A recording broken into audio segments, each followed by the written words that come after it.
The opinions expressed by the 1.5 doctors on this podcast are for entertainment purposes only. They are not meant to treat or diagnose. If you have a serious condition, seek medical attention immediately. No. There's been a mistake, you see. Excuse me. What Dr. Lee is trying to say is that we need to sedate the patient or he could go into cardiac arrest. All right, I'll get the anesthesiologist. Hang on a second, nurse. What we should probably use is marijuana. That'll sufficiently sedate the patient for surgery. Marijuana? But why? We don't have time for questions. We need marijuana now, as much of it as possible. Like a big bag of it. But doctor, we don't have marijuana in this hospital. Shit. Dr. Stephen Ogden. Dr. VJ Theory. Clinical Muscle starts now. The doctors are in. This is Clinical Muscle on the Vices Radio Network. I'm your host, Dr. VJ Theory. Along with me, as always, the star of this production, Dr. Stephen Ogden. Doc, how you doing? Oh, man, I'm doing fantastic this morning. What could be better, man? I'm talking to my friend. That's right, 7:30 in the morning on a Sunday. I got a cold Diet Coke right next to me in an empty fucking room. So what are you going to do on a Sunday with no football? Now we're in the black, man. There's no, we got to wait, you know?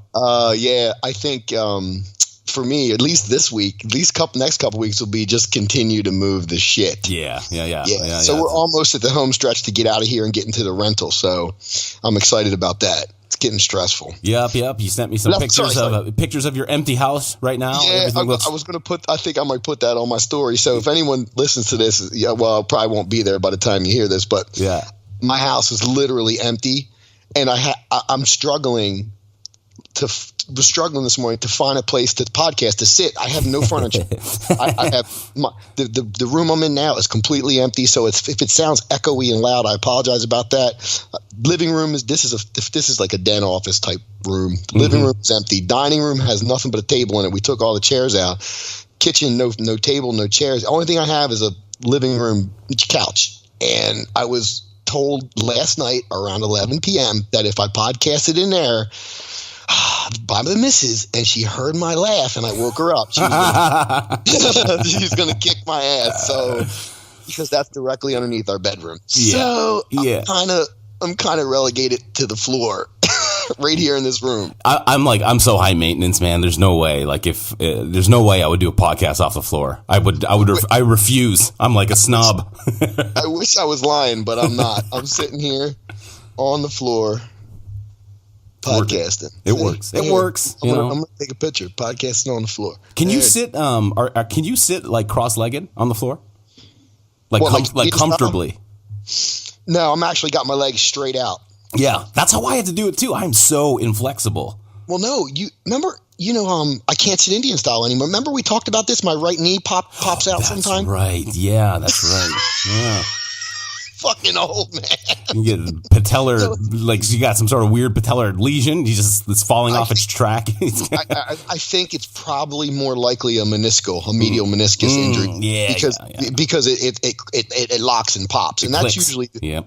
And then it almost feels like it shifts. It almost feels like my I'd stop and make sure my anatomy terms are correct. It almost feels like my tibia shifts. Gets caught on something. Oh, yeah. That's definitely meniscal. Yeah, and then pops back in when I gotta force it straight. So I'm sitting here. I can do my left leg Indian style, but I cannot. And I'm actually like a little PTSD to even try it because it's gotten blocked on me so much. Remember that I told you the story about I jumped in bed and my fucking knee stayed on like a 45-degree angle. Oh, that's right. Remember I told you that? Yeah, I remember that. I do remember that. And I was going to tell her. If I couldn't get it myself, I was going to tell her, just yank that bitch and pull it as far as you can back. And I fucking kicked it, and it snapped back in place. And now... You're lucky you didn't take her out or something, kick her in the stomach or something. I honestly wish I was making that up, but I am not. That's a true story. And now I do not sit Indian style. I'm super cautious about like when I stand up when we're done here, I'm going to do like a fat guy would. I'm going to like roll myself to the side. That's what I would do too. Roll yourself onto your knees and then hobble up. Yeah, where I was going to put myself in like a plank position.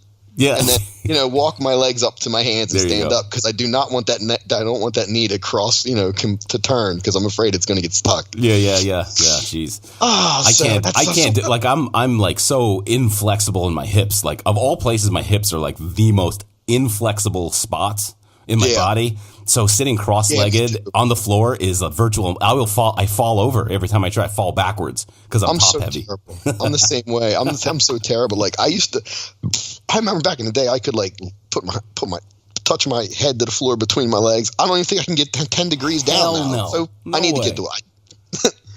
Yeah. No. Oh shit.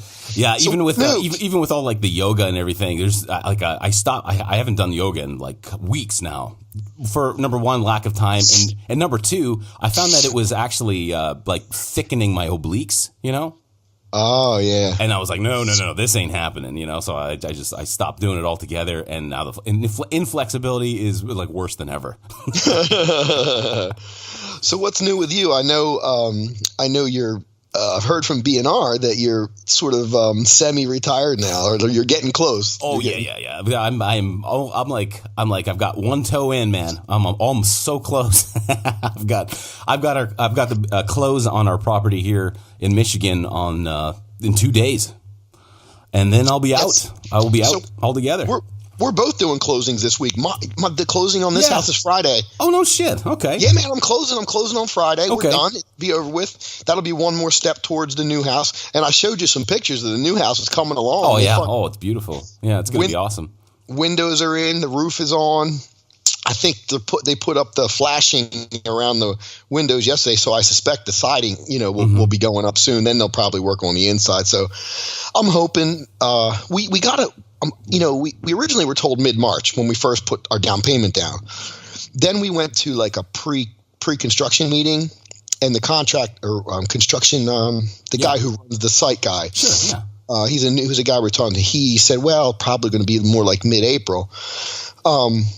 But I got something in the mail the other day from the builder's lawyer about settlement, and it said mid-March still. So I don't know if they're ahead of schedule or what's going on. But hopefully I can't wait for that part. This will be over with. You know what I mean? Yeah. No. Usually with builders, they try to get it done as quickly as they can. They don't like to fuck around because they get their payday. Exactly. Yeah. You're ready. Yeah, because we'll be ready. We're like, so yeah, man. That's the only thing new with me other than going to work. Well, what do we, it's about 3 weeks to the Arnold we'll be seeing each other? Yeah, man. For like 2.5 weeks. Man, 3 weeks. It's so crazy. It's like time. Okay, so today's the 10th. So the Arnold is on the weekend of the 2nd, right? On March. Yeah. So that's 3 weeks, man. Exactly. Golly. But you know what the good thing about that is that'll be like, I'll be in the rental house, so everything will be kind of settled for me for a little bit. You'll be driving to Columbus is what you'll be doing. Yep. Are you flying in or are you going to drive in? Nah, I'm just going to drive. I mean, fuck it. Yeah. I'm going to try to do so I don't waste all of Friday. I got to see how it works out. I'm going to try to do leave at 5 a.m. Mm-hmm. And that way I'll get there sometime in the earlier afternoon. Yeah. That's a good plan. 2-3ish. Yeah, that's what I'm thinking. Yeah. If you can drive, it's your own space. You don't got to fuck with airplanes and stuff, Yeah. That's probably what I'll do, and then I'll leave Sunday early. Yeah, that's a good plan. I think that's what I'll be coming in Saturday morning, just in time for our BNR meetup over here. Oh yeah. Right, it'll be 9 a.m. to 11 a.m. And it'll be on the 2nd, so Saturday morning. It'll be just in time for us to stop at 11 a.m. and then fucking run over into the venue to go watch the men's prejudging, right? Oh yeah. Yep. Yeah. I was looking at the lineup last night, and it's pretty fucking stacked. Man. Stacked. It's exciting. This Arnold is so exciting. You look at all the entries and all the updates on how the guys are looking right now. And man, this is anyone's game. Everyone looks so good. I hope. Yeah, Yeah, for sure. I'm looking at lots of pictures, and the one guy I saw a picture yesterday. I was like, damn, Brandon Curry, man, he looks good as shit. He's so deadly, deadly. In this lineup of all, he's so deadly. Yeah, and Luke is looking as as good as I've seen him. Yeah, this is the best Luke I've ever seen too, and he's fucking dangerous too. It's like everyone is so dangerous. Like Josh Lenarowitz, crazy good, right? Yeah, I saw. Yeah, I was looking at Cedric McMillan. Cedric they all looks look awesome good. too. Kevin or Bonnick. You know what I mean? It's like all these guys anyone can take it. Rolly, come on, Fucking crazy, right? It's going to be awesome. I'm excited. I'm really Kuklow's excited. in it. Kuklow's in it. I've always liked his. I've always liked the way he looks. Yeah. Kukla, I like him. I liked his look last year. He looked really good last year. Couple showings, yeah, really big, hard. Yeah, it should be awesome. Yeah, so I'll be out there. I'm gonna try to get there. See, I don't want to leave like super early because then I might just burn myself out. Like I get there and won't feel like doing anything. So that's why I think 5 is a good time. Yeah. Like 5 a.m. Yeah. 5 a.m. You get there, take a nap, and then head off to the venue. Hell yeah. Yeah. Got to go find McNally. Yeah, he's there. I know he'll be there like next week. Wednesday, right? Yeah. Did he say he's going like Wednesday? He's going 2 weeks early. Oh shit! He's helping them set up. He'll be there on Sunday. He'll be. Mike Davies will be. He'll be helping out. Mike Davies.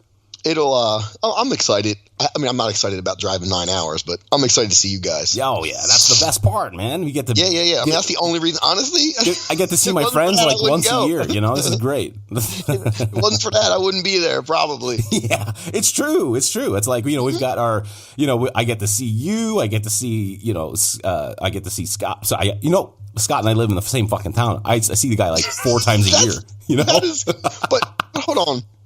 I mean, we're not talking about Delaware. Michigan's fucking huge. How far apart are you guys? Like close though, still? Oh, dude, I'm like, if I drive without any traffic, I'm like 18 minutes away from him. Yeah, that's pretty horrible that you guys don't see each other. Like you don't even cross paths at this fucking grocery store or anything. Yeah, it's bad. It's bad. We got to try. At least we've got the Arnold. We're committed to the Arnold, going to the Arnold every year, and we get to hang out with our friends. And the meetup is going to be great. I don't know if it's a BNR meetup or if it's just a podcasting meetup or it's a Scott McNally meetup. I don't know what's going on, but I don't know what the name of it is. But it's going to be fun. I was telling Scott if we're up there and there's any kind of fan people interaction where we're doing a podcast or answering questions, I'm going to be like deferring everything to you guys because I sitting next to Scott Stevenson trying to ask a question is okay. Everything will be deferred to Dr. Stevenson. Everything. What do you think, Doc? What do you think? What are you saying? I'm going to be like, yeah, that's a great question. There's a guy up here really smart that could answer that. Mm-hmm. So he's got red hair and he's ripped. Ask this guy. What do you think about that? and then Skip will be up there. Someone will ask a question. I'm going to be like, yeah, Skip, what do you think about that? Yeah. Ask him what he thinks about that. That's a good question. I have a question for the black guy. Yeah, dude, he's fucking looking large as shit, though. Skip looks awesome. He's looking large. He's thick. He's looking vascular, lean, and dark as can be. And as fuck. You know what'll be good? So you won't feel out of place because you won't even be the brownest guy there. I'm thinking about tanning, honestly. I'm like, geez, I don't know. I can't have white people outdoing me, Yeah. No, I think I might have to too. I was in the gym yesterday and I couldn't see myself because the gym walls are white. Yeah. And I fucking blend right in. I'm like, you could see like the rim of your glasses only, right? Yeah, that's it. I look like Casper. But what's funny is me and Scott were talking about tanning, and I think me and Scott probably have similar, I don't know what his genes are. He's white guy Irish, man. That's okay. See, that's what it is. Me too. I'm Irish English. I'm English Irish German, mutt type thing. Yeah. And my skin, if I go tanning. You just get red, don't you?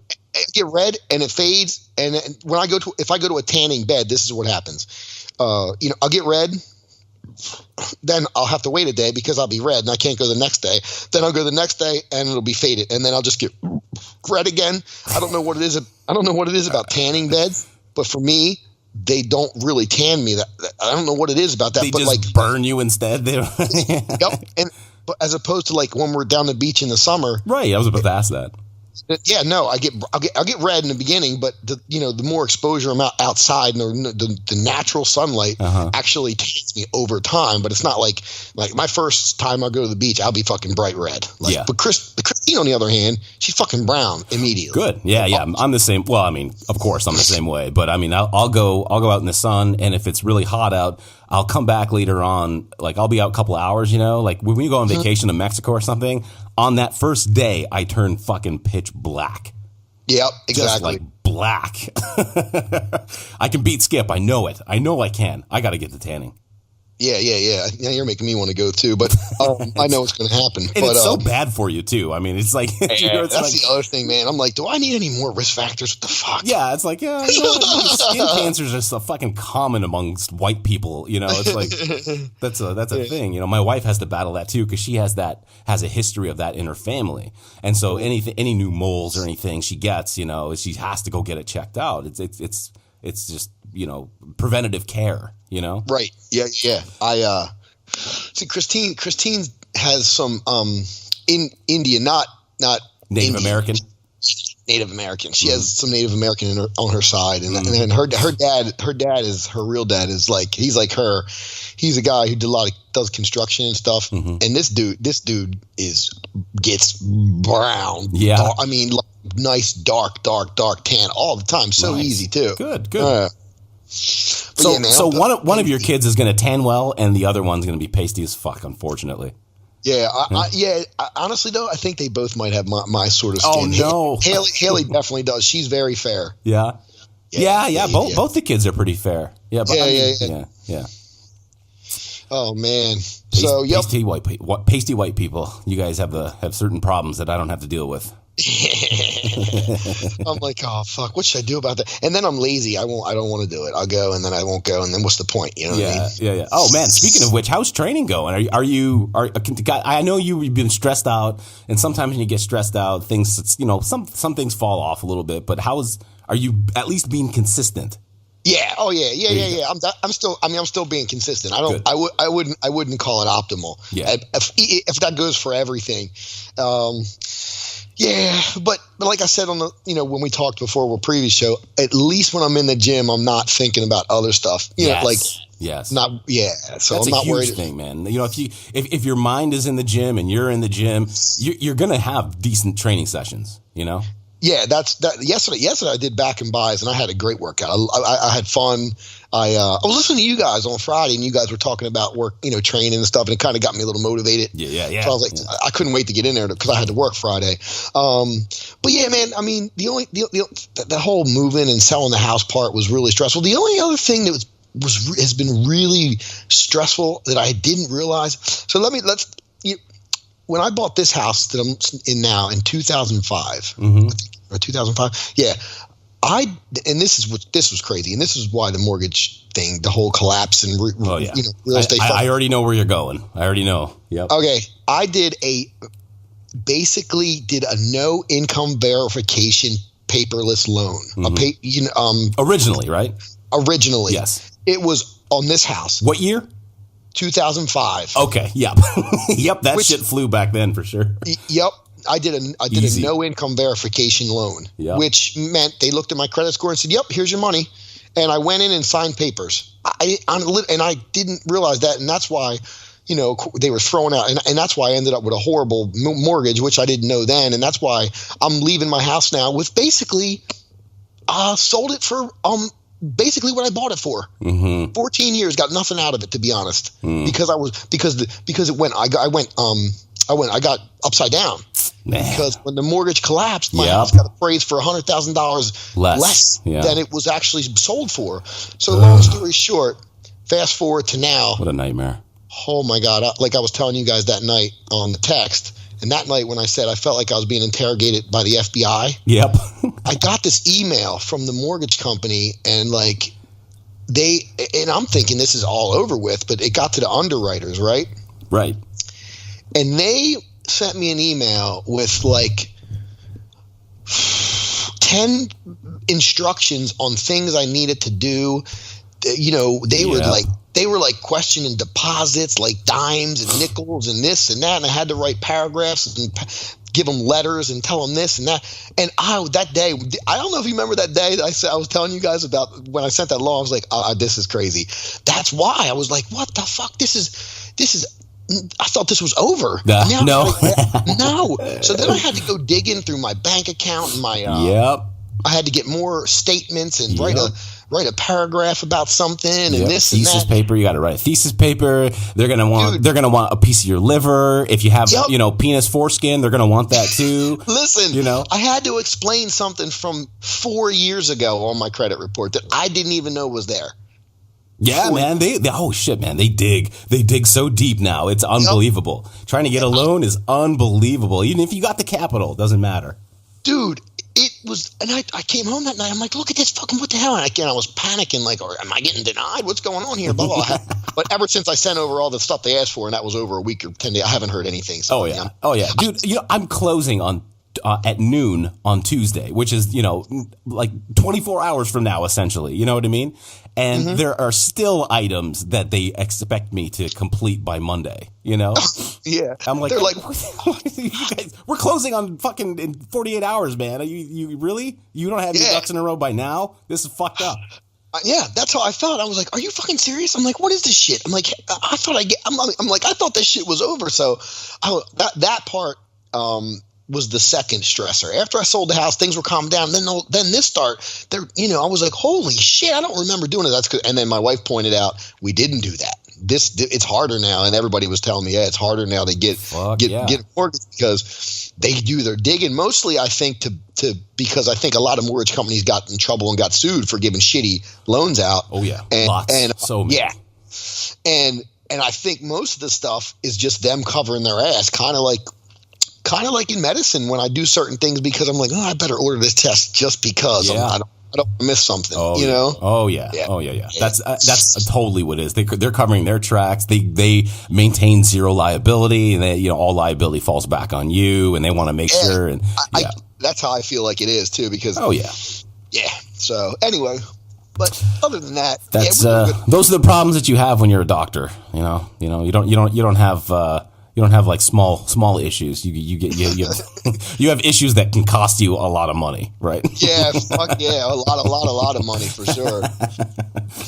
Every time you see a patient, you're wondering, even if it's for something silly, you're wondering, is this person going to go home and have an allergic reaction? They told me they weren't allergic to this medicine and die. It could be the silliest thing, and you never know. Yeah, you can't trust nobody either. This person's coming in, they're trying to get some fucking Vicodin or something. They're just trying to get their next fix of heroin or something.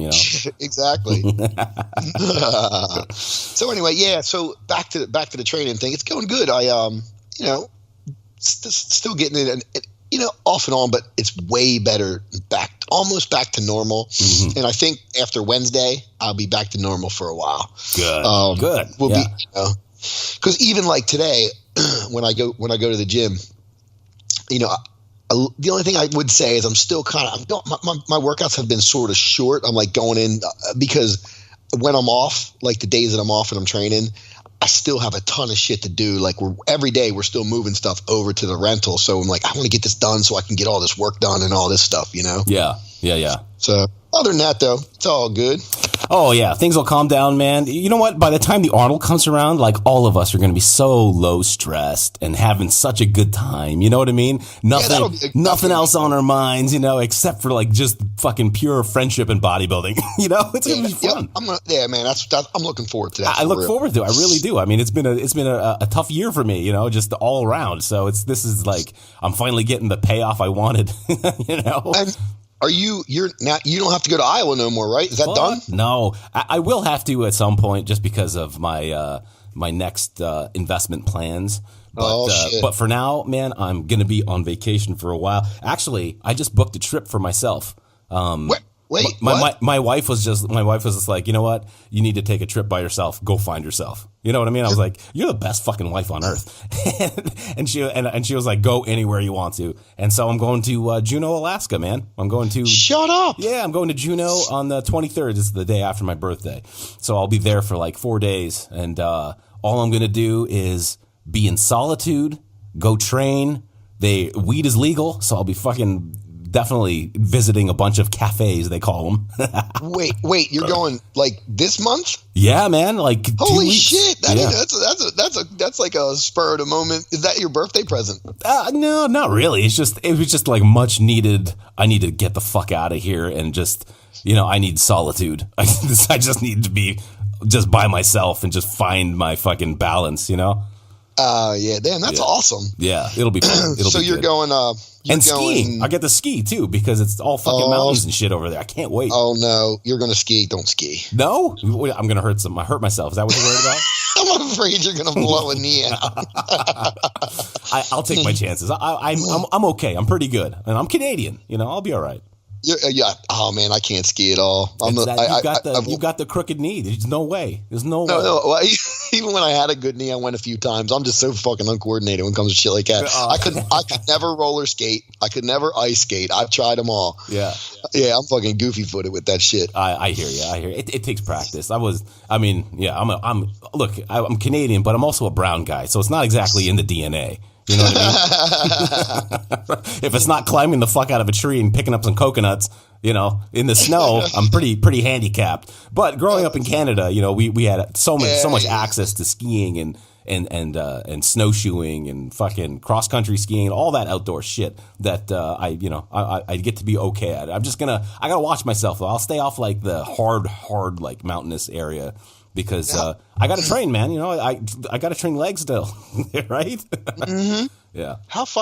Wonder how long of a flight that is. Dude, it's so far. You don't realize how fucking far Alaska is. It's basically like flying to goddamn India from here. Yeah, you know? I figured that. Yeah, that sounds like a long trip. It's like the other side of the country, but it's so fucking because it's northwest all the way the fuck up there. That I think the actual flight time, I think there's like actual 8 hours of airtime is what it is. I hate being in a plane that long. Yeah, so it's like the equivalent of flying from like the East Coast, like kind of like where we are, to like just, you know, just like the start of where Asia starts essentially. Yeah. You know? Yeah, because California from here is like 5.5, 6, I think. Yeah. So, and there's like 2 hours more of that, I'm sure. Yeah. Yeah, that's crazy. Yeah. That sounds awesome though. You're going by yourself. That's crazy. Yeah, that's good. Yep. I'm looking forward to it, man. I picked some shitty little hotel, got my flight, and that's it. I made sure it was near McDonald's, and that's fucking all I need. You know? Yep. Apparently, there's only one McDonald's in Juneau. Shut up. And it will be visited by me. I was gonna say, and you're gonna eat every meal there. I can't wait. Oh man. Good time, man. Hey, we've got a few questions here from the board. That's forum.advicesradio.com. You can go on there, click bodybuilding discussions. It'll take you to all the pages where you can post questions on any of the shows, drugs and stuff, muscle minds, clinical muscle, all the good stuff on there, man. So I appreciate everybody reaching out and sending questions and stuff, man. But try to stick them on the board. You know, there was an Instagram question, Doc. I can't find it now. Oh man, you know, I got to be honest. I've probably had some people send me stuff, and I honestly forget all the time. I hate doing that. But a lot of times when people ask me questions, I usually just answer them then. And then if I'm supposed to say it on the show, I generally probably forget to do that. Yeah. Me too. I'm awful like that. Just terrible. Yeah, and make sure you guys use that new True Nutrition discount code to support Advices. Advices, yeah, man, yeah. We've been forever wanting to have True Nutrition be on board with Advices Radio or Bodybuilding Nerds Radio. We're all the same, you know. Yeah. So Scott did a good job with that commercial. It sounds like professional. Yeah, he made the commercial. Yeah, of course. Expect nothing less, right? Hell yeah. So let's get to our page here. Oh, you know what? There was a medical question I needed to ask you before we started. Oh no. So and I don't know about this because I just thought about it because I was like, hey, this is a weird phenomenon. But you know, sometimes in the morning, first thing in the morning, especially like after cardio or something, you created a nice bowel movement coming out. Just, you got to take a shit, a big fat one. And sometimes that first poo of the morning, it's really big. I don't know if I can answer this. sometimes it's like, it feels really good, you know, but sometimes it's like, you know, it feels good, but then you get a little nauseated too. Yeah. So does that have something to do with like the vasovagal type relationship where, you know, you get nauseated? It's a weird relationship. I can't put my finger on it. I think I know where you're going with that. I don't know for sure. Like, where's the nausea come from if you get that way? I get that way sometimes. Yeah. The only thing I could think of is, like you said, you're creating maybe a slight drop in blood pressure from the vasovagal sort of thing. And you know how you get that before, if you're ever like lightheaded, you get that sort of nauseous feeling. The only other thing I could think of is maybe you're getting a little gastric emptying while you're doing it. And that, you know, that sort of could cause a little wave of nausea. Sure. But yeah. Because you're the way the nervous system is working at that time, you might get a little dumping of contents. Dumping. And yeah, while you're dumping, you're getting some dumping. But honestly, I'm not 100% sure what that would be. My guess would be it would have something to do with sort of the motility of the whole gut at that moment, and it's giving you like a wave of nausea. Yeah. I don't think, but I thought you were going to ask. But definitely the cardio is going to make you poo, which is why we always encourage people to walk if they're constipated. Yeah, of course. Of course. Yeah. Well, I mean, you've got peristalsis, you've got contraction of. You've got smooth muscle. It's all smooth muscle there in the intestine, small intestine. So it flexes and controls itself, and it'll push the poo out. But it's the walking, it's the physical activity that actually helps. It increases the gastric motility. It increases peristalsis. It actually helps things move much quicker, and water reabsorption, so stuff comes out faster. So they work hand in hand, but it's not just the smooth muscle doing all the work. So you can't just sit on your ass and just hope you're going to have a good poo, Definitely, you definitely won't. If you do that after surgery, you're going to get a freaking ileus. You're going to get an obstruction or an ileus for sure. Yeah, right. That's why people end up with that. People who don't take pain well. Yeah. And then on top of that, if you're someone who's taking pain medicine like after surgery, you're going to be totally blocked up if you're one that lays there and doesn't do anything. That's why they get people out of bed ASAP. Especially with like opioid type medicines, right? Yeah. Oh God. Yeah. They're the worst. And I mean, you counter that with laying around. You get a setup for no poopy, hard poopy, no poopy, and then you're in trouble. Yikes! I'm not sure about the nausea thing. That's the only connection I could possibly make. I think you're onto something with the blood pressure drop or the gastric emptying. Yeah, it's got to be something. And it's just giving you a sensation of that. Yeah, sort of, yeah. That makes sense. Or it could be your shit stinks really bad and you're making yourself sick. That's definitely part of it. I mean, that's another possibility. Especially the first one of the morning is always the worst. The first one of the day, Cardio. Look, cardio. Listen, here's the thing. Here's the get the poo out. The large poo trick in the morning. Black coffee and some cardio. Yes. You'll be pooing like a VI poo. Yep. It would be a large empty. And if you want to kick it up a notch, black coffee, just a tad bit of cream, cardio, and chew like 2 milligram nicotine gum. Oh, VI poo. Oh, man. Definitely. Yeah, definitely. Oh, you know what? I wanted to tell this little story real quick. It was something. I won't say too much about it, but it was cool that so this week and I never thought this would happen. I met a listener of the show. No shit. Yes. Were they delivering your pizza?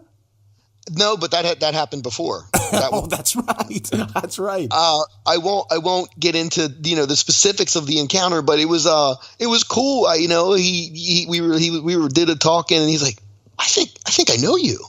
Are you Dr. Ogden? And I'm like, yeah. Do the laugh. Laugh for me real quick. Yeah. It's you. It is you. Yeah. I was like, holy shit. I didn't think I'd ever face-to-face someone from here. Now, I forgot that did happen with the pizza guy that night. Now, that was awkward. Because now he knows where I live. Yeah. But he was a cool kid. Actually, I still know who he is. So that it was funny though, because he was like, the pizza guy, Dr. Ogden? I'm like, yeah. That's awesome, man. Yeah, I'm like, how the fuck? Such a cool thing. Unbelievable. That's so cool. Man. I couldn't believe it. I'm like, he's like, are you Dr. Ogden from? This is the guy I met this week, and so he was a pretty fucking jacked guy too. And I'm like, this like, man, I could tell he trained, But then when he said that, I was like, yeah, that's me. And I was like, fuck. That's great, man. It's shout out to them. Thanks for listening. So listen, obviously, Clinical Muscle and the Advices Radio Network have at least 2 people in Delaware that listen to our show. That's pretty good because Delaware is like a population of 12, so that's a good percentage. Yeah, I mean, right? and you got to figure percent of bodybuilders or people in that lifestyle here would be super smaller because there isn't that many people. True. True. You know, it's not like we have a pro on every corner. You know? Yeah.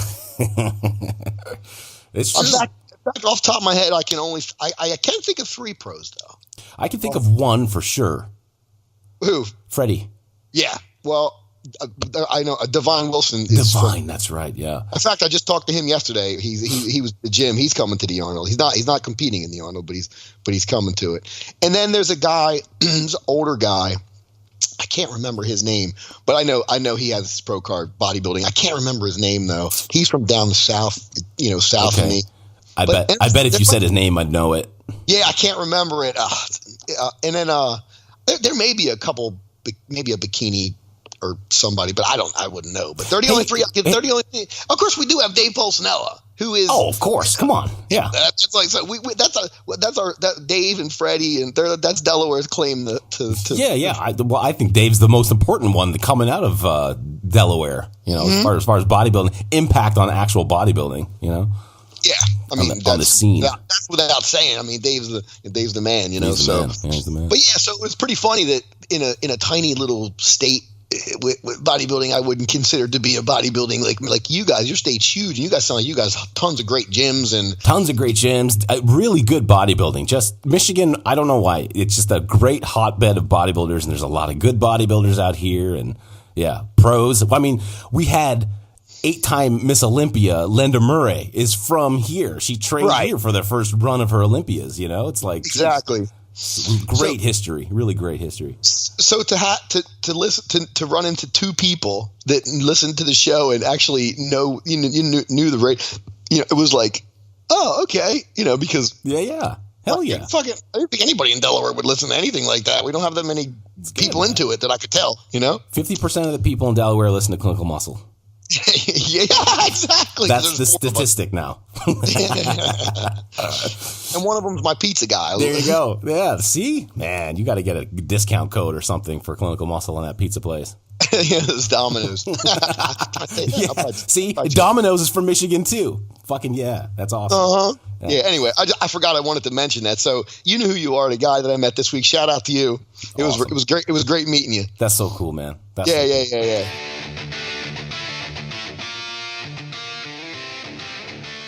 Hey guys, Scott McNally here. And this is VJ Peary. You guys know us from here at the Advices Radio Network. Well, we also have another show, Bodybuilding Nerds Radio. We've got everything from supplement reviews to shout-outs, listener questions, and of course, our weekly bodybuilding podcast reviews. So check us out every Friday. Or whenever you feel like cooking or doing your cardio or basically wasting time with us. You can hear us at bodybuildingnerds.com. Also on iTunes. Bodybuilding Nerds, it's time to get nerdy.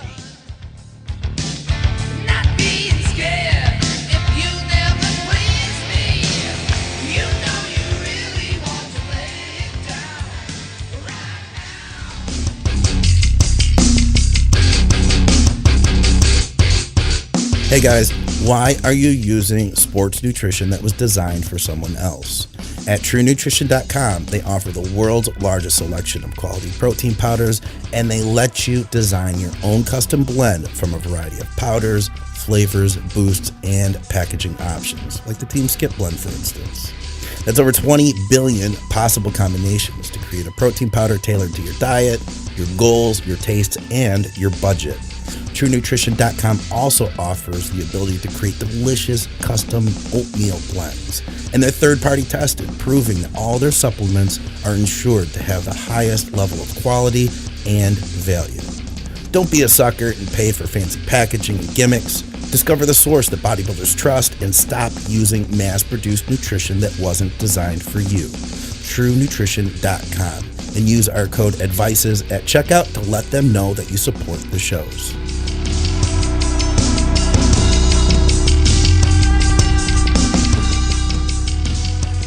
All right, Doc. Let's tackle some questions here. First one from the boards, sent to us from a psych nurse practitioner. Check this out. She says, it's gender non-specific. Might be a zer, not sure. I work as a psych nurse practitioner and sometimes use propranolol propranolol for performance anxiety for both myself and patients. I'm on the fence about trying to compete sometime, and I know one of my biggest issues will be getting up on stage. Oh, okay. He said, or they say, I've had to do some public speaking, and when I've used it, I liken it to having a beer with my closest 200 friends. It made things a lot easier. I'm curious what your opinions are about this. Given what I understand of competition prep, it might not be the wisest idea to throw in something that would make blood pressure drop. I've only used 10 milligrams, maybe 20 milligrams to be comfortable enough in those situations. Doc, I'm unfamiliar with this medication. Yeah, I got you. Give me a lowdown here. So propranolol is one of the older beta blockers. Oh, beta blocker. Okay. Yeah, it's a non-selective, basically. In other words, it will affect beta 1 and beta 2 receptors the same, meaning it could drop heart rate and blood pressure sort of at the same amount, I guess. You know what I mean? As opposed to some of the newer beta blockers, they get more selective to just so this will have more systemic sort of side effects. They get more selective to just cardiac type stuff. You know what I mean? Yeah. Anyway. So that's what it is. It's a beta blocker. And it actually is the gold standard one we use for performance anxiety. Like, this is the old school, like right off the bat, you give someone 10 of it, like she said, a low dose of this. And people use it a lot for public speaking. Yeah. And it just calms you down, kind of keeps your heart rate under control, and so you can do that, so you're not thrown off by the whole thing. You're not sitting there sweating, your hands aren't shaky, your pulse isn't 120 when it should be 60. But it does it very mildly, and with a dose of 10 milligrams, I got to be honest, I don't think that is a big enough dose, to even maybe hurt you if you were going to get on stage. Now, I don't know, first of all, if this is a male, a female. I don't know how much they weigh. I don't know what their baseline blood pressure is. So what I would say was, I think if you're contemplating trying it, I would just make sure I monitor my blood pressure before I took it. And you know what your baseline blood pressure, heart rate is. You're going to go through your prep, blah, blah, blah. You keep monitoring it. Even if you're drying out and your heart rate and blood pressure are maintaining your normal levels, because they really should, your blood pressure shouldn't, unless you lose like a ton of weight, which could be possible, you could drop your blood pressure. I don't think even in that scenario it would be that. Because you're going to get on stage, and if you're someone who has panic, your heart rate's going to be really fast. You're going to be nervous, right. And so it's going to compensate for that. Because in that situation, your anxiety is going to drive everything up. So I still think it could be something that's reasonable. Now, if you're noticing that over the course of your prep you lost 30 pounds and your blood pressure is usually 130 over 80, and now you're running 100 over 80, then you might have a problem, because then you could drop it. Being under the lights, you don't want to vasodilate, so stuff like that. So it's a tough one to say if it would be safe. The only thing I could say is I would just monitor the blood pressure, pulses, and see where you're at the day of the show, and if it's sort of baseline and you never had a problem with it before, you probably wouldn't have a problem with it. And then again, if you're someone who's drying the hell out of yourself, if you're keeping your water in and your fluids up, before the show, you're probably going to be okay. You're not going to be hypovolemic, so your blood pressure is not going to be super low. I think you probably could still use it. Honestly, I do. You'd have to try to maybe do a trial run or just monitor. You just got to monitor it. So you don't take it if your blood pressure is like 90. Once you're getting ready to go on stage, you wouldn't want to do that. Yeah. So. Okay, I'm going to look at contest prep as a competition prep as a whole, rather than just on the day of the show. As far as using, is this something that? No. I thought that too. they're not talking about using it like every day. Like, okay, it's not a daily drug. You're going to inhibit fat. Yeah, that could inhibit getting your. You wouldn't want to use it for your cardio and shit like that. Yeah. So beta blockers, you're not going to be able to. You're still going to be able to burn fat for sure, but you're not going to when you take things like ephedrine and stimulants and stuff, it's a beta antagonist, so it helps pump up adrenaline essentially, and adrenaline, epinephrine, norepinephrine helps to free fatty acids, from reserves, as long as you're not overly saturated in fat and carbohydrates or whatever. So that would put a little bit of a damper on losing body fat. But here's the thing: when you're training hard, your blood pressure is going to rise. Doesn't fucking matter. You get under a squat bar and you do 25 reps with 135, your heart rate will be jacked. Okay, I don't care what you're using, So you can still get the benefits through training. The problem is you're not going to be able to dump as much adrenaline in, so you're not going to be able to get amped up to that crazy, where you can throw the crazy switch. You know what I mean? Right. It'll take time for you to get there, but you can get there. You know what I mean? And you can get your heart rate up for sure. Yeah, and I think with this situation too is it's not like, okay, so if somebody first of all, I think this nurse practitioner is questioning whether they could use it as needed, and would it affect contest prep, and then the second part that I was thinking in my head was they're worried about using it before they go on stage and passing out. That's kind of where I was thinking. You definitely need to do a trial run, and that's the case. You don't know. As you get leaner and leaner and leaner, your body changes, your metabolism changes, your response to drugs changes. Right, and that's where I was leaning, because this person, I believe, is only using it PRN, as needed. So if you were going to start a contest prep and you weren't on a blood pressure medicine, and you wanted to start one because, I don't know, your blood pressure's rising because you're taking something or you're using, honestly, like you said, a beta blocker, you probably wouldn't want to start that right off the bat, because number one, for me, it's going to affect you getting your heart rate elevated enough to make your metabolism go high doing cardio. Yep. It's going to keep that suppressed. But I think this person's asking it more like, on the day of the show, on the day, and can he or she? I know why I keep saying she, but yeah, because I work with a bunch of nurse practitioners, they only happen to be female, but that's this person, we don't know what this person is. Yeah. Can they use it on the day of the show, like a half an hour before they go out to pose? Because now they're freaking out, having an anxiety attack. Would it hurt them? Would it increase the risk pass now? And like I was saying, like you were saying, it's hard to tell. I think probably not, because your anxiety is going to go up. It's still going to be, I think, as long as you've been monitoring and your vitals are sort of baseline, it's not going to drop it with that dose so low that you're going to faint, because it's just going to keep your heart rate in a normal range. It's going to make it harder for it to go up while you're panicking. I think that's the one. That's where I was kind of looking at this question, and then the other second part of sort of delving into it is, can they use it still for their daily, as needed for, what do they use it for? She says she's used it for anxiety for both myself and. Yeah, for performance anxiety, right? As needed. Let's say tomorrow she's going to give she's in her prep.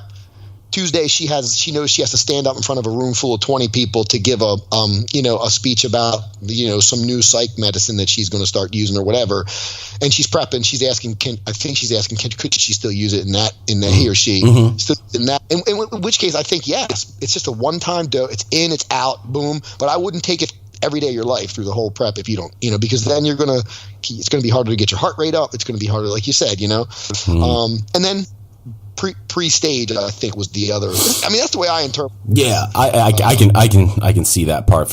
Let me pose a question to her. I wonder if she's ever, or him, or Zer. Has this person ever tried a CBD product? That's a good. I mean, no issues at all metabolically. No issues with adrenaline dumping or lack thereof. CBDs kind of just tend to just chill you out and bring you back down to a normal as far as your anxiety levels go.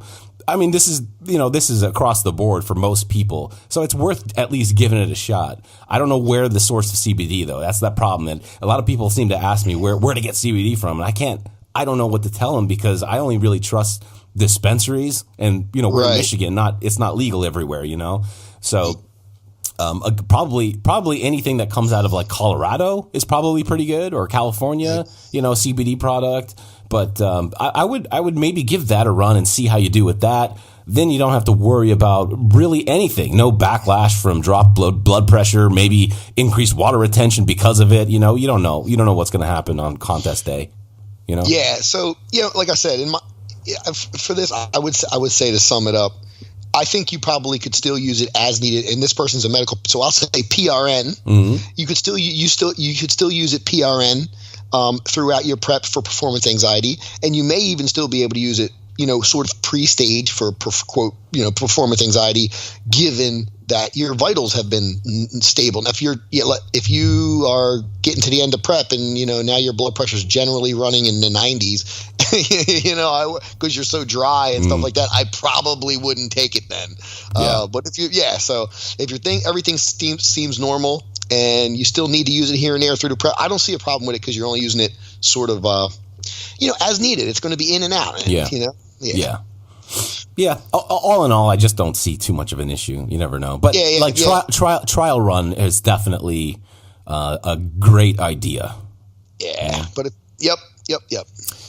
Next question from the boards. Question for you fine gentlemen. I got blood work back and everything looked solid across the board except that platelets were high. My platelets were 590 versus a range of 142 to 404. It's pretty high. Two questions. Any idea what could be causing the elevation? Any cause for concern? All other blood markers, hematocrit, hemoglobin, RBCs are perfectly in range. I'm on test, EQ, NPP. So he's stacking those three at normal off-season doses. I don't know what that means. And give blood every 8 weeks like clockwork. Well, that's good. If everything was elevated, it would make more sense. Blame the EQ, but for only platelets to be off is a bit of a mystery. Yeesh. What do you think, Doc? Yeah, I'm going to answer his question backwards. So, is it a cause for concern? It is a little bit, because, like he said, all his other sort of blood markers were in range, and so just for his platelets to be elevated, that kind of for me, I'm kind of like that's kind of an isolated weird thing. But I mean, there are tons of very simple reasons that could happen. And first of all, the things that can cause thrombocytosis are like this. You can have essential thrombocytosis, which is a disease where you're just making too much platelets, and that needs to be fixed and controlled by a hematologist. That's not a good thing to have. Gotcha. If you're going with really high platelet counts, what do you run the risk of, right? Yeah. Thrombocytosis means thrombi. You can get blood clots and heart attacks and all that stuff. So that's the concern there. We know who posted this question. I know the patient's age, kind of. I'm like, that would be on my, in the back of my mind. But obviously, you never want to always go. You want to think of. So when you hear hooves, in our country, you want to look for horses. You don't want to look for zebras. Mm-hmm. So more common things. One of them is, he mentioned it himself. He gives blood every 8 weeks like clockwork. Iron deficiency anemia can cause elevated platelets. There you go. So if he's given blood and he hasn't checked his iron in a while, that may be something to look into. He could be walking around with a little iron deficiency. Yeah. That's just popped in my head. Some sort of something to think about. And then the second thing, that's like a reverse anemia, right? Yeah. I mean, he's bloodletting. You're bloodletting yourself. You could and even so I don't know if this is feasible, but it is sort of on the differential diagnosis. So acute blood loss, a trauma. So anything like that can make you pump out platelets. So I don't know if he got his donated yesterday and went and got his labs done today. Mm-hmm. If he did that, his body could be responding to that sort of phenomenon. So that's another thing to look into. I'm going to sum this up at the end about what I think we should do about this, or what I think somebody should do about this. The last thing is infection. These are all common causes. If he had a recent viral illness, the flu, or even a bacterial infection, if he was recently on antibiotics for a dental abscess, or whatever, pneumonia, bronchitis, or whatever, infection. infection can cause platelets to be elevated, sort of quote falsely, but they really are. But and then after those three real common things, then you start to worry about like other things, inflammatory diseases, a lot of rheumatologic illnesses, sort of rheumatoid arthritis, lupus, scleroderma. Those kind of things can increase sort of platelet count, and that's why they also can cause blood clots. A lot of those, not rheumatoid arthritis as much as like lupus, but whatever. So then you start to worry about that stuff. Then after all that's been ruled out, you hate to hear this, but the big word, the CA. Blood. Certain cancers can cause platelets. But honestly, and then here's the last thing, and I'm going to be honest. This may be something somebody more knowledgeable about. I think I know anabolics pretty good, but I wonder if the steroids could honestly just still be affecting sort of platelets to be produced more than normal. I agree with him though. I would suspect something else would be elevated too if that was from the test, the EQ, and all that stuff. Yeah, typically you'll see with EQ. With EQ, you're going to get higher hematocrit and hemoglobin type levels, but platelets. Yeah, I've never really seen. Yeah, me neither. And so. In isolation, I should say. In isolation. Yes, in isolation. Right. Yeah. I haven't seen that, or so. And then lastly, like I said, you if all that's been ruled out, you start to worry about some other badness. I hate to say that, but that's just the truth. Mm-hmm. But my recommendation or advices from Advices Radio would be to retest, because these are snapshots in time. Mm-hmm. Yes. This could change on the daily. You could go in tomorrow and it be normal, and there was just something weird that day. Honestly, I mean, it's very simple. And I always say this: the trend is your friend, right? So, I mean, you got this one elevated platelet count of 590, but over your whole life, it's been normal. I would wait 4 weeks or so and go back and just get another CBC with platelets done, and see where it's at. Maybe you didn't even know you were fighting a viral illness, or maybe maybe you didn't know. And if you got this blood work done sort of immediately after your blood draw, sort of your donation, that maybe did something. Maybe that was an acute elevation. And then lastly, if it comes, you might want to check your iron level, because I know that can do that. And I don't know, I can't think off the bat. Do they check that when you give blood? I don't know. I can't think off the bat. Anyway, that's what I would do. But I would always retest first off, because these are snapshots in time. The other question is, were you well hydrated that day? I mean, maybe if you went in there super dry and a little dehydrated, that could falsely elevate a little bit. But my big ones would be infection, inflammation. What was the other thing? Infection, inflammation. Oh, and blood loss and anemia. Those would be things that could fix themselves, and you retest and it's normal. And guess what? You forget about it. That's simple as that. Yeah. So definitely do not ignore it, because that's getting high. You don't want to go back second time and it's 750 and then 1 million, and then I've seen it really high. Wow, yeah, get it rechecked, definitely. I mean, I don't know if it's necessary to be giving blood every 8 weeks. I don't know what your hematocrit and hemoglobin do, but 8 weeks seems that very well be a cause for the rise in platelets, and the timing of when you got your blood work done. And if you're doing it at the same time every time, your results are going to be the same every time you get it tested. Yeah, I would. Yep. So I would look into them things, and first off, I always would recommend retest, because it could have been that day, And then if it's normal and you do it again in whatever six months or however many often he's doing his blood work, and it's normal back in your range, then something made it go up that time, but probably nothing scary, Yeah. And realistically, that's not too out of range. It's just a little bit. It's just a little alarming, and most likely it's just like your body's rebooting essentially. But, I think something silly. It's going to be something silly. Something silly. Yeah. For sure. Yeah. All right, man. Next question from the boards. All right, this one's kind of a all over the place, or I don't know, broken English, or I don't know what, but I'm gonna try. First off, thank you to Advices Squad. You guys are all awesome. Well, thank you very much, and thank you for posting this question. He says, I'm currently working on my way through every back episode and learning something new every day. I was on the boards the other day and ran across an interesting thought. I pasted the post. Oh, okay, so that's what he pasted. Okay. To sum it up, the poster stated that instead of running 600 milligrams of Deca as his 19-Nor compound, he would combine 300 milligrams Deca and 300 milligrams of Tren and consider that as one 19-Nor compound. Is there anything to this? I will also post this to Muscle Minds, Drugs and Stuff, Blood, Sweat and Gear.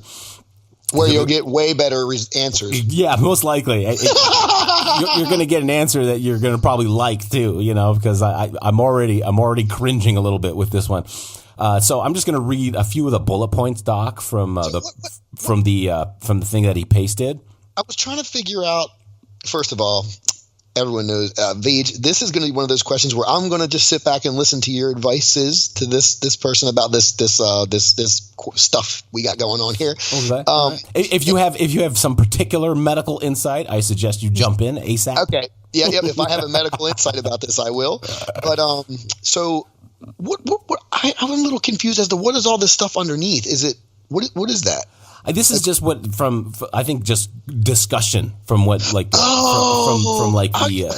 he pasted his comments and stuff. I was reading this and it was making me more and more confused. Yeah, me too. Until I read the first part, I was like, I don't understand what any of this fucking means. It's like different things. Oh, okay, go ahead. So he posted this question on the boards. Yeah.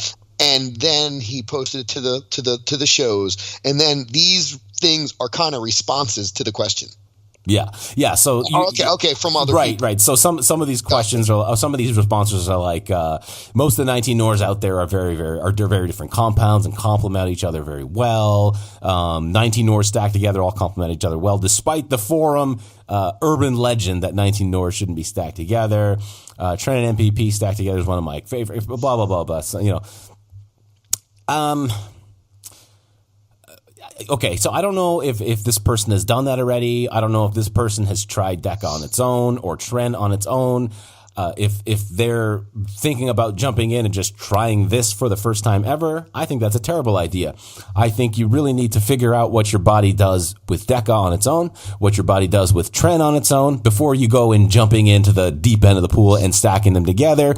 A lot of people can have some really nasty side effects from 19-Nors.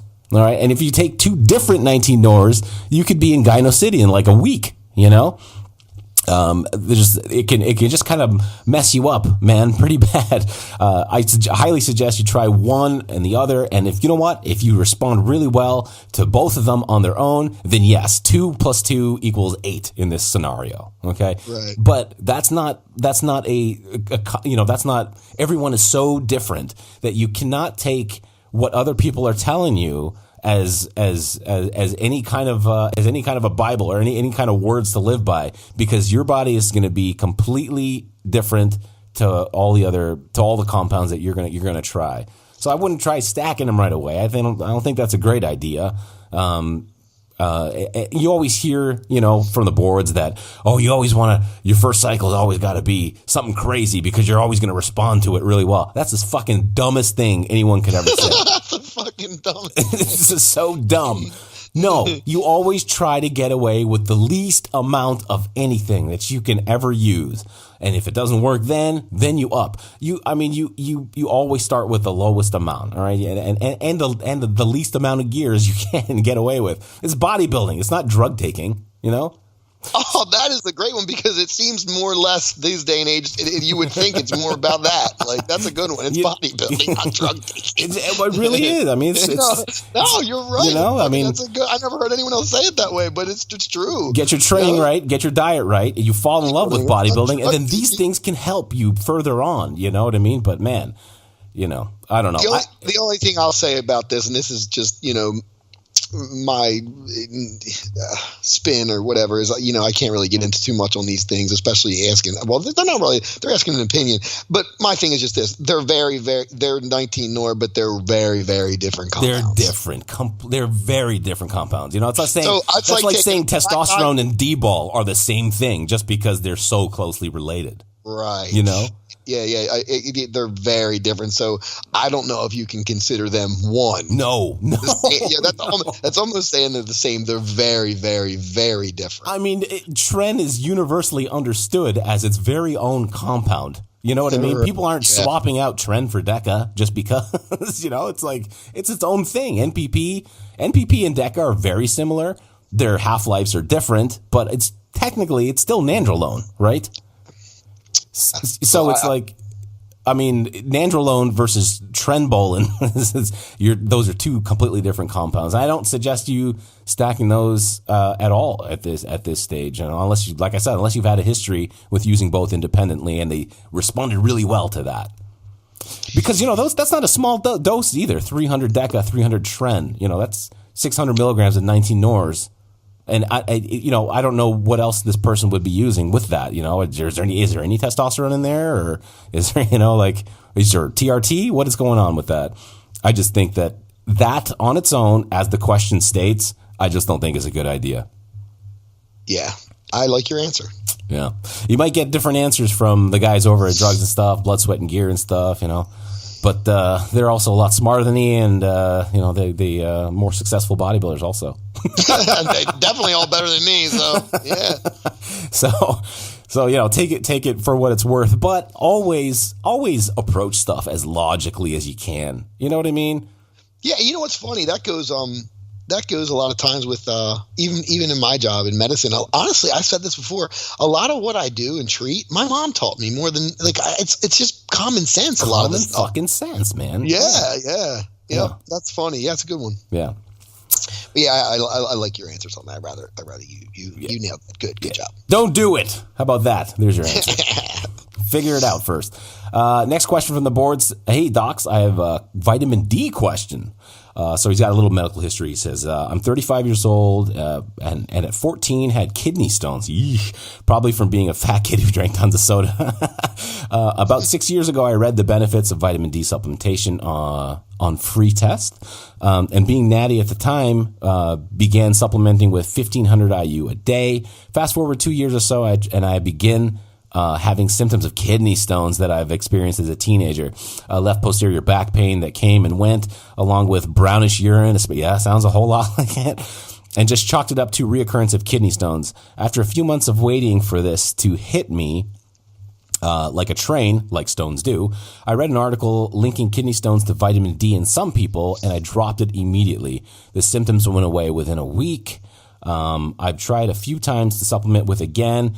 After 6 to 8 weeks, it flares up again. Is there any way to still supplement with vitamin D without doing this? Thanks, docs. Love the show. Wanted to ask a question to Dr. Ogden can answer. So it's not Tren related, not Deca related. No, yeah, that was a good one because this is the same person who just posted the one above it where I bowed out. Oh, okay, good. Oh, right. He wanted me to at least chime in on something. This is a thoughtful listener, man. You know, well, good. This is great. He or she understands the flow of the show. Yes. You know, I'm answering medical questions. I'm not like the anabolic. And this is good because the last one was nandrolone and trenbolone, which are hormones, and vitamin D is also a hormone. So this is, a nice, good hormonal question, Doc. Go for it. Okay. So my first thought is, even though his symptoms sound like it, that his kidney stones came back, it would be nice to have gotten a test done to really verify that. Yep. Because here's the thing, you can walk around with, if this guy had started getting kidney stones, I think he said at 14 had kidney stones. At 14, if he's been making stones since he was 14, maybe it was because he's a fat kid and drank too much soda, but I suspect he's probably genetically predisposed. Yeah. Right away. That's what I was thinking too. I was a fat kid and drank tons of soda, and I still drink Diet Coke or Coke Zero all the time, and I haven't had any kidney stones in my life. I'm still a fat kid drinking tons of soda. Let me stop lying. I'm still a fat kid. Nope. Not a kidney stone in sight. So here's my suggestion. For the first thing that would be my sort of thought in the beginning was someone needs to make sure that this was a stone, first of all. Yeah. It wasn't some other kind of weirdness going on. And if he does have a propensity to make stones, I would bet that if he got a CAT scan, he probably has some stones sitting there waiting to come out, or maybe they're breaking apart. Because let me tell you this, most people who have kidney stones, if they're small enough, they can sit there for years and not do anything. And if you're not walking around symptomatic, and you can, if they're in the pole of the kidney and they're not dropped into the ureter, which is when they start to cause trouble, you don't even know you have kidney stones, right? Yeah. So that's, first of all, I think he should establish whether he's walking around with sort of stones in his kidneys that have been there, right? Because he's making stones, because he's a hyper excreter of calcium. Yep. So that's to say, I'm just assuming that his stones were calcium stones, because listen, there's all kinds of stones, right? But most commonly it's calcium oxalate, or the most Almost common always. Almost always. So that's my first thing when I read that first thing was, well, maybe it was a stone, blah, blah, blah. Maybe it's not. So second thing was the vitamin D issues. Well, if you have low vitamin D supplementation in and of itself really hasn't been shown. There's been mixed sort of things. Does it not? But most stuff I read and have learned is it shouldn't. If you're low, I'm saying if you're starting with vitamin D deficiency, and you put a normal dose of vitamin D to get yourself up to whatever the normal range is, it should not, because if you're in a normal range, it shouldn't increase your urine calcium. If you're already so that goes with that. However, if someone is a hyper excreter, if they make stones genetically, so they always have calcium and they're always hypercalciuric, it's always pissing out calcium, and their vitamin D levels are already normal, and you throw on a ton of extra vitamin D. Now 1,500 IUs a day I wouldn't consider a ton, but it's pretty low.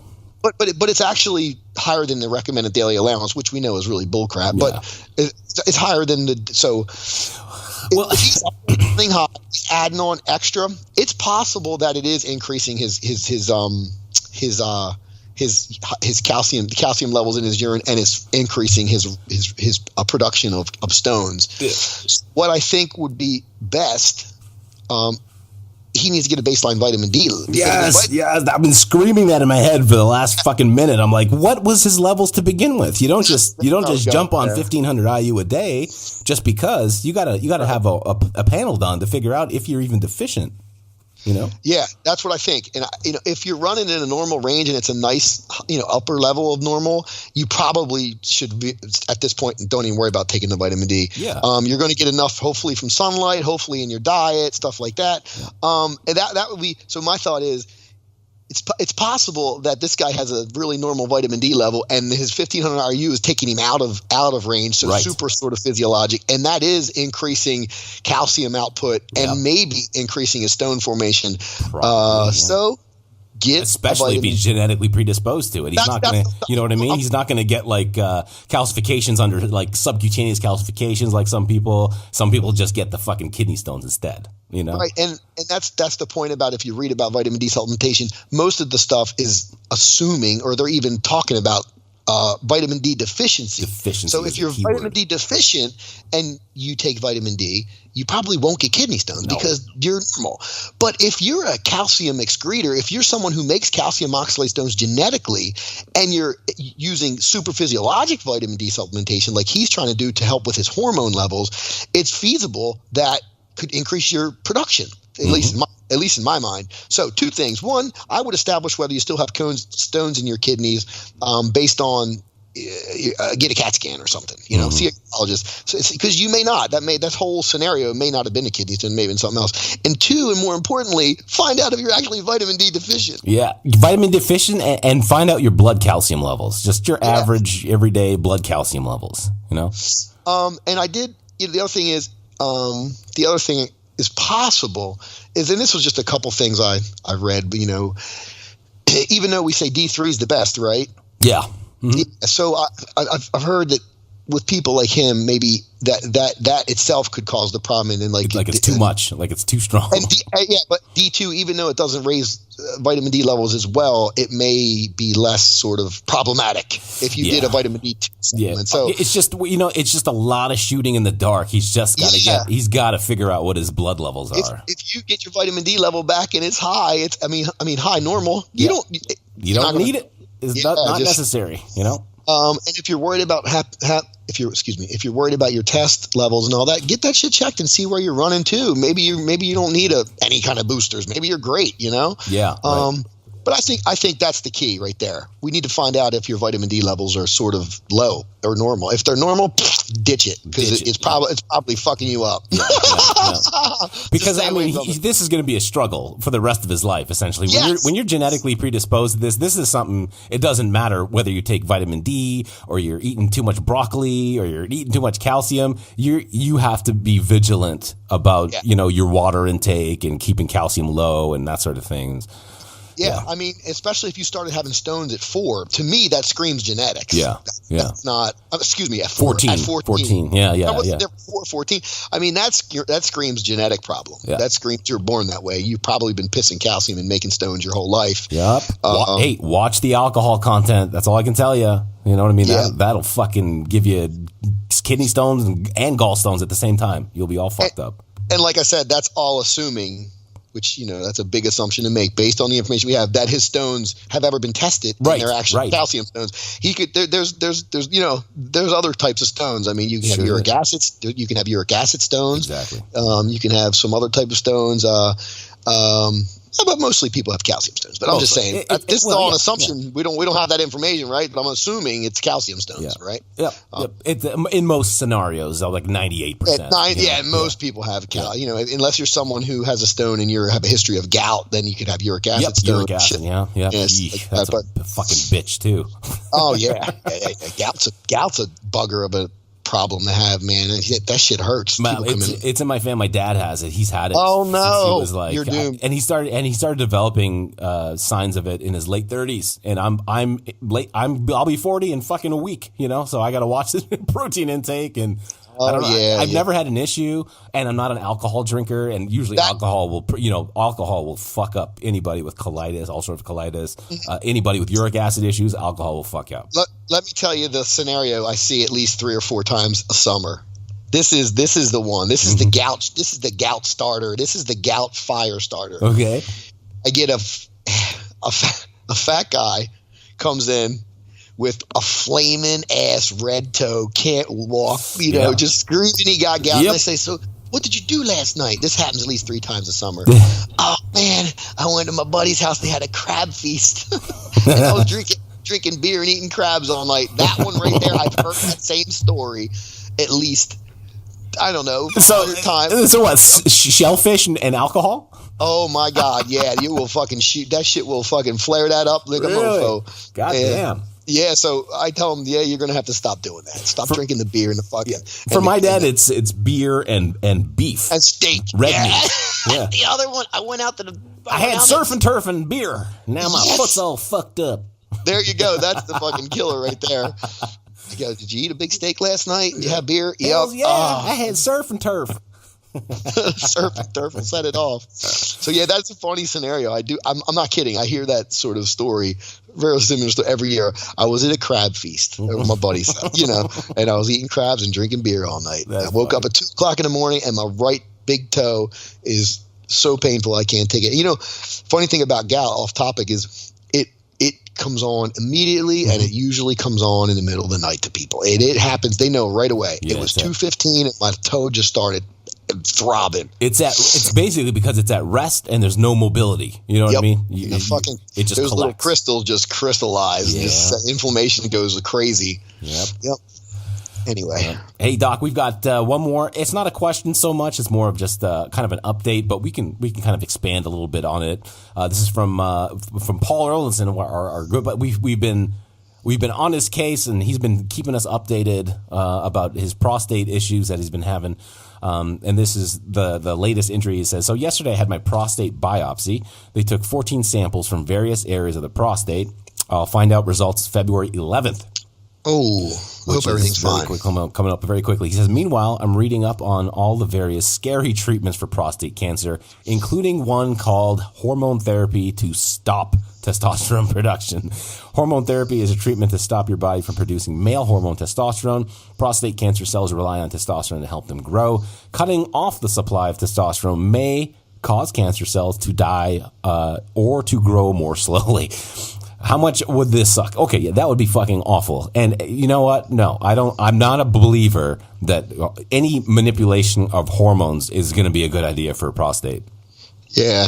Testosterone, especially. Estrogen, maybe. Yes, estrogen and DHT, maybe. But man, not testosterone. No way. He's referring to. Well, the old brand name would be Leuprolide. He's referring to that. It's a GnRH basically killer. Yeah. So it shuts off your GnRH. You don't make FSH. You don't make LH. You don't make testosterone, and it basically turns you into a female. I mean, that's chemical castration. That's triptorelin, right? And triptorelin. Well, I heard triptorelin. I believe it's probably a similar thing. Yeah, but Lupron's what they use sort of.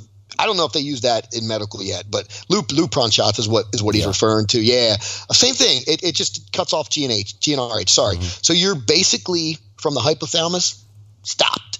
You ain't making shit. Mm-hmm.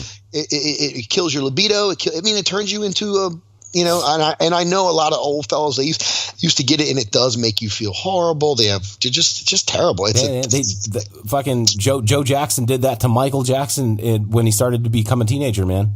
Yeah, so my thing with for nowadays there are so many different treatments that I believe you would probably have a way better option than just that. Yeah, and especially depending on the stage and grade. I mean, I'd rather get a total prostatectomy than I would take that shot, because then once your prostate's out, you could at least replace your hormones. Of course, right? Yeah. I mean, so and really, it's like if your prostate gets removed and you're replacing your hormones, you're going to be fine. I mean, your cum's not going to be very thick anymore, but I mean, you're, at least you'll be happy, healthy, and not feeling like shit. You know what I mean? Yeah, I think Paul, he put rhetorical question next to it. How much would that suck? Yeah. I think it would suck really, really bad. And I don't know if so knowing what I know about prostate cancer, depending on my age when I get diagnosed or got diagnosed or whoever, if that was the only treatment, I honestly would maybe take my chances and see how long I can go without doing it. Man, because I'll just straight up go keto diet and smoke a bunch of weed and fucking kill off that prostate cancer. No worries. Because knowing what I know about it, especially if let's say you get diagnosed and you're 75, right? Or whatever. I mean, if you're younger, that sucks. And that's the only thing they could offer me. And I was still pretty vibrant and, whatever, I might venture to say, you know what? I'm good for 10 years. Let me live till I'm 80. I don't need to live past the 80. I would want to be happy. I wouldn't want to be a fucking chemical. Yeah. You want to living like a 25-year-old Michael Jackson, Exactly. Yeah. So the answer to the question is, how much would that suck? To me, it would really, really suck. It'd be awful. It's basically the worst option for treatment that you can have. I think there's probably way better options now. For sure. There's got to be. It doesn't just like what we were talking about earlier. Just being fucking bare bones logical about stuff. That is the fucking worst thing that I can think of as far as logic goes. Yeah. But yeah, it would be a horrible thing to do. But they do it. I mean, that was one of the original treatments. In the fucking 1940s. Yeah. So God, yeah, man, that would suck. So, but let's hope Paul does. Well, keep us posted, and we positive thoughts, and hopefully this is not something that he has to deal with at all. Yeah, exactly. Yeah. Yeah, man. That's it, man. Hey, that's it from the forum.advicesradio.com boards. And that's all we got going on now. What's happening now, Doc? You've got nowhere to sit. Do you have any groceries or anything? No, I've got groceries. We have, but all our cabinets are empty. So like on the kitchen counter, I have no counter space because it's all like pantry stuff. Yeah, like and supplements that were in the cabinets and spices and I know all about that shit. And we have no furniture. Mm-hmm. We have the one sectional in the living room, but I was forbid the podcast there. So I think today, after we're done here, I'm going to go train some legs. Nice. It's leg workout day, huh? You guys have me wanting to do some butt stuff. You should. Talking lots of butt stuff. I think every guy over the age of 30 should have a butt stuff day. I was thinking, it's funny you guys kind of commented on this, and you were talking about this a little bit on BNR, and I was shaking my head. I agree, and I got to get back to that. I think it was 2 years ago. 2 years ago, I was really was the year when I was prepping for my last show. That whole year before that, I was determined to have striatic glutes. So I was doing a lot of glute work. I was like butt stuff, kickbacks, all kinds of everything I could do for my butt. And I was even doing it like, this may or may not be good, but I was doing that kind of, so I would go in the morning, do cardio, and then do like before my training and do like a touch job. I would go in, I would do some kicks, even on days where I wasn't trained. Like then I would go home, eat, rest, come back and train whatever I was training. But I would do some like with my abs, do some glute stuff like almost every day. Good. But long story short, what I did, and you guys mentioned this, what I did notice, and now making me, I bet, you know what, I should get back to that, was that my low back pain that I have now, that I had then, that time in my life, I remember going, I got to stay on this butt stuff. My back feels so good. Yes. That's the key.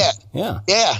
And I got away from it, and now I'm thinking you guys are making me want to do more butt stuff just for my back. Because I do remember that when I was really focused on that, and I was telling Christina, I remember I was like, my lower back, that just shows to show how important that is. I was telling her my lower back, is like great. I don't have any pain. It's freaking awesome. And I remember I was so into it. I was walking around like going in the bathroom at work and flexing my glutes, You just walking by mirrors, checking out your hiney. Yeah. No. I was trying to do extra muscles, like extra work, extra load. Yeah. So I would go in there and I'd squeeze the glutes and focus on the glutes. And then, but I did notice when I really got them, like always had some sort of blood in them, or they were just, being worked, my lower back was so much better, and I got away from that. For sure. And after you guys, because you guys were mentioning something about your SIs couldn't handle it. I forget what exactly you're talking about, but basically it was that. Like, that's exactly what it is. Yeah. And I can attest that is true because I slacked on butt stuff, and now my lower back sucks again. Well, you're preaching to the choir, So Yep. I hear you. Yeah. So today is leg workout day for me too, but it's mostly hamstring and ass dominant, Yeah. So I'm looking forward to that too. Speaking of lower back pain, sitting on this floor for the last hour and a half, my fucking coccyx bone is screaming like I got a cyst or something. It's like it's just killing me sitting on this fucking hard floor. Like you're sitting on a boil about to erupt. Yeah, like I have a pilonidal cyst or fractured tailbone. I keep shifting from one glute to the other glute. All right. Well, Doc, you enjoy your day today in your furnitureless house and get some butt stuff training, and I will do the same. Yeah, squeeze the glutes. Squeeze them right now as we're ending this. So, on that note, the doctors are out. See you guys.